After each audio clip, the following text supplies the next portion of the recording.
Well, the United States announcing sanctions, this just in today, against two senior North Korean officials involved in the development of weapons of mass destruction, as North Korea's envoy at the UN wants Washington to back up the claim the North was behind the WannaCry ransomware attack, calling the allegation, quote, baseless provocation, claiming the United States is using it to create tension. Meantime, the attack infected hundreds of thousands of computers worldwide. John Hanna is senior counselor at the Foundation for Defense of Democracies. He's also former national security advisor to Vice President Dick Cheney. Thank you so much for talking to us. First of all, Thanks, what do you make of the Treasury Department's newly announced sanctions, and will they make any difference?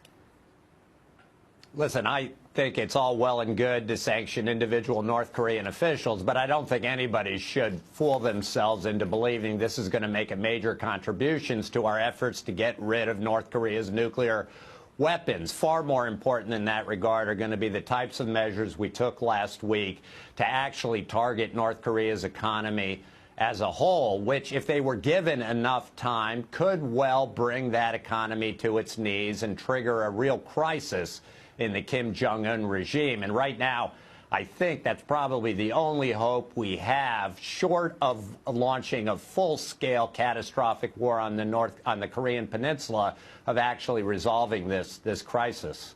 Yeah, I mean, regarding a crisis, cyber warfare, and the WannaCry cyber attack, and whether or not there is evidence that would basically prove that publicly. I mean, so basically, this envoy wants the United States government to release any evidence proving that the North, in fact, did this. They deny it. What would be the disadvantage, first of all, to disclosing that evidence to back up the claim that Pyongyang was behind the attack? First and foremost, I think we've got to be protecting absolutely critical intelligence sources and methods. We don't want to be revealing to anybody, especially in this new frontier of the cyber domain, all of the tricks of the trade that we have to discover what they're doing. So that would be my biggest concern. But I put absolutely no stock in these North Korean denials. They lie and deceive as easily as they breathe. But I would say that if we're going to make very serious national security claims and charges like this, to the extent we can, and we want to generate some degree of international support and legitimacy for actions we might take, we should be as transparent as we possibly can be, while protecting those critical intelligence sources and methods. So then just explain to our viewers, because this is, this is the new frontier of terror. I mean, how imperative is it for the United States to find out who is responsible when it comes to cyber warfare?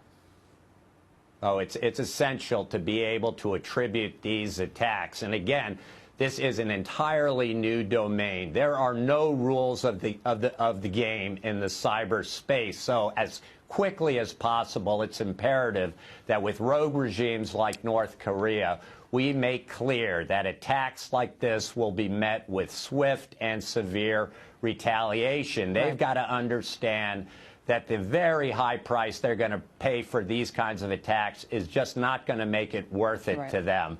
This is the essence of deterrence. We've done it for centuries on the conventional battlefield, for decades on the nuclear battlefield, and now we've got to get about the very serious business of establishing real deterrence on the cyber battlefield. Okay, I want to switch gears here, meantime, because there's a British ship escorted, basically escorting a Russian vessel, and it passed near UK territorial waters over Christmas. This is according to Britain's defense ministry, adding that Russian naval activity near Britain has increased in the holiday period as relations between Britain and Russia are strained over Moscow's annexation of Ukraine's Crimea.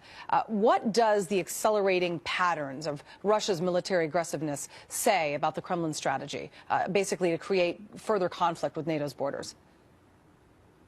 Yeah, this is part of a pattern we've seen in recent years, not only at sea, but on land.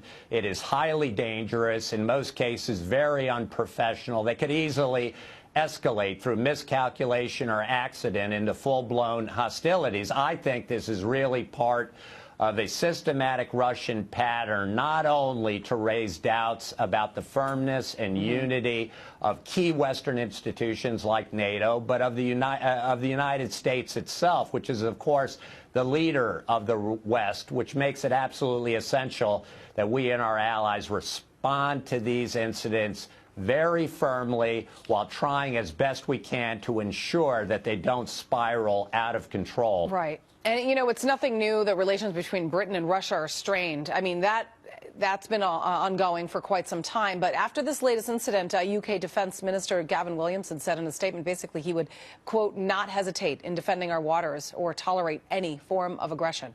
Moscow blames London for the poor state of relations between the two countries. It goes back and forth. Where does the U.S. fit in all of this, or does it? Or do we stay out?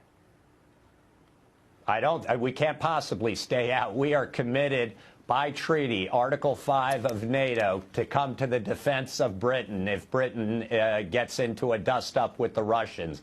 So we have got to be, as the leader of the NATO alliance, as the leader of the West, there together, mobilizing all our allies, again, very firmly, resolutely, but without trying to trigger and escalate this into a major crisis. We've got to let the Russians know that they face not just one member of NATO, they will face all of NATO if this continued aggression continues. All right, John Hanna, thank you very much. Appreciate it.